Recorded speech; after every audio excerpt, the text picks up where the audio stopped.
Тимовите на Реал Мадрид и Челси се првите екипи кои обезбедија пласман во полуфиналето во фудбалската лига на шампиони. Реал Мадрид и без повредениот Кристијано Роналдо го преживеа гостувањето во Дортмунд и покрај поразот од 2:0 обезбеди пласман меѓу најдобрите 4 екипи. Борусија одигра брилјантно прво полувреме, Вајден Ферер го одбрани пеналот на Ди Марија, а потоа Ројс постигна 2 гола во 24-та и 37-та минута. Во вториот дел Михтарјан имаше две изгледни прилики, но не успеа да го совлада Икер Касилјас.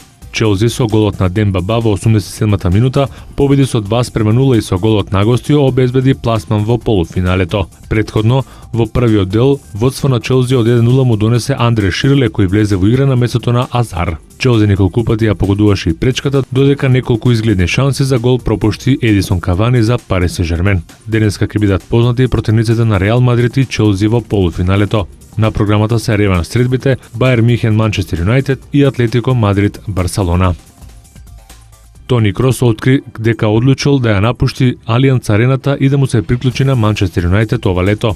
Веќе неколку месеци се шпекулира дека англискиот гигант сака да се засели со 24-годишниот германски репрезентативец, кој е прва желба на менаџерот Дейвид Мојс. Актуелниот договор на Крос со Бајер Михен истекува во 2015 година и нема изгледни шанси за продолжување на истиот. Юнајтед е спремен да плати за него 40 милиони евра, што би требало да ги задоволи баварците, а играчот на Олд Трафорд ќе заработува 200.000 фунти неделно.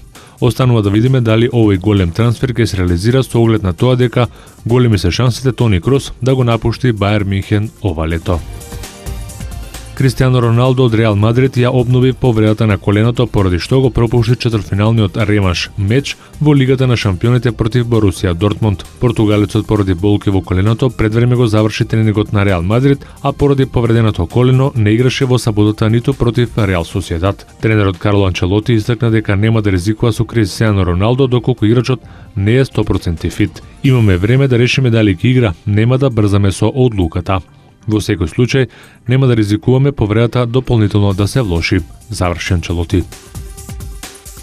6 средби се одиграа синоќа во NBA лигата каде гостите беа поуспешни на 5 надпревари. Оклахома Сити славеше на гостувањето во Сакраменто со 107-92, но Кевин Дурент ја прекина серијата од 25 или повеќе постигнати поени на надпревар. Откако го собри рекордот на Мајкл Џордан со 41 надпревар поред со над 25 постигнати поени, Дурент даде само 23 против Сакраменто Кингс, но во последната четвртина не влезе во игра. Пламли го изблокира последниот обид за забивање на Леброн Џеймс на 2 секунди пред крајот, а Бруклин Нетс повторно го совлада Мајами Хит со 88-87 четврти пат поред оваа сезона. Нетси се единствениот тим оваа сезона кој е непоразен во дуелите со Мајами. Џо Џонсон даде 19 поени, Тортон 16, а Пол Пирс 14 коша. Леброн Џеймс даде 29 поени и 10 скока за Мајами, кој пак играа без Двејн Вејд. Дирк Новицки постигна 21 поен во победата на Далас на гости кај Јута со 95-83 и го надмина легендарниот Оскар Робертсон на 10-то место на вечната листа на стрелците во NBA лигата. Германецот има 26.714 поени, 4 повеќе од Оскар Робертсон.